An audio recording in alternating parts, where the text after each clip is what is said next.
तो फ्रेंड्स बना लेते हैं अपनी जलेबी का शीरा। इसके लिए चीनी मेरे पास 1 किलो और पानी है मेरे पास 2 से ढाई कप, और मैं इलायची पाउडर डाल रही हूँ। आप चाहें तो आप केवड़ा वाटर भी डाल सकते हैं। तो ये हम 1 चुटकी इसकी डालेंगे, और अगर आप केवड़ा वाटर डाल रहे हैं तो आप वो भी 1 से 2 ड्रॉप डालें। तो सबसे पहले हम पानी डाल लेंगे 2 से ढाई कप, और उसके बीच में डाल दूँगी चीनी तकरीबन 1 किलो के करीब, और इसको हम अच्छे से मिक्स करेंगे। जब तक हमारी चीनी अच्छे से पानी में डिज़ोल्व नहीं हो जाती, हम इसका चम्मच चलाते रहेंगे। तो जब तक ये डिज़ोल्व नहीं होती, हम लोग हल्का चम्मच चलाते रहेंगे, और ये बिल्कुल मीडियम हीट पे मैंने पका रही हूँ इसे। तो इसको हम चम्मच चलाते रहेंगे जब तक कि हमारी चीनी जो है वो डिज़ोल्व नहीं हो जाती।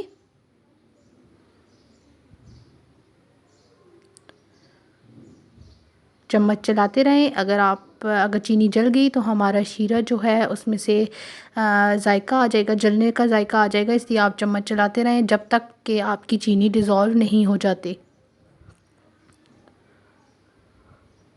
तो ये देखें, हमारे जो शुगर थी वो अच्छी तरह से डिज़ोल्व हो चुकी है। तो अब मैं इसमें डालूँगी अपना इलायची का पाउडर और लेमन जूस। और लेमन जूस में यहाँ पे डाल रही हूँ हाफ़ टी स्पून के करीब। पहले हम 1 चुटकी डालेंगे इसमें इलायची का पाउडर। आप चाहें तो 2 से 3 इलायची भी तोड़ के डाल सकते हैं, या केवड़ा वाटर भी डाल सकते हैं। तो इसमें हम लेमन जूस डालेंगे। अगर आपके पास लेमन जूस नहीं है तो आप हाफ़ टी स्पून जो है वो दूध भी डाल सकते हैं।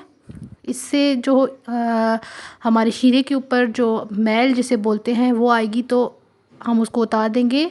जो लेमन जूस हम डाल रहे हैं उसकी वजह से हमारे जो शीरा बनेगा उसमें अगर कोई मैल वगैरह ये दिखे, जिस तरह से ये ऊपर वाइट वाइट आ रही है, तो इसको हम उतार देंगे। और ये सिर्फ लेमन जूस की वजह से आती है, या आप दूध डालें उसकी वजह से आएगी। इसको हम निकाल देंगे।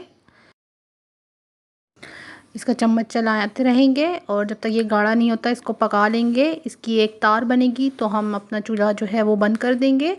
तो इसको पकाते हैं अच्छे से। तो ये देखिए, हमारा जो शीरा है वो अच्छे से गाढ़ा हो चुका है, और इसमें तार भी बन रही है। तो ये देखें आप, 1 से 2 मिनट मज़ीद हम इसे पकाएंगे। तो ये देखें, हमारी ये जो तार है ये बन रही है। तो हमारा शीरा तैयार है। मैं इसका चूल्हा बंद करती हूँ। वीडियो को लाइक और शेयर ज़रूर कीजिएगा। अल्लाह हाफ़िज़।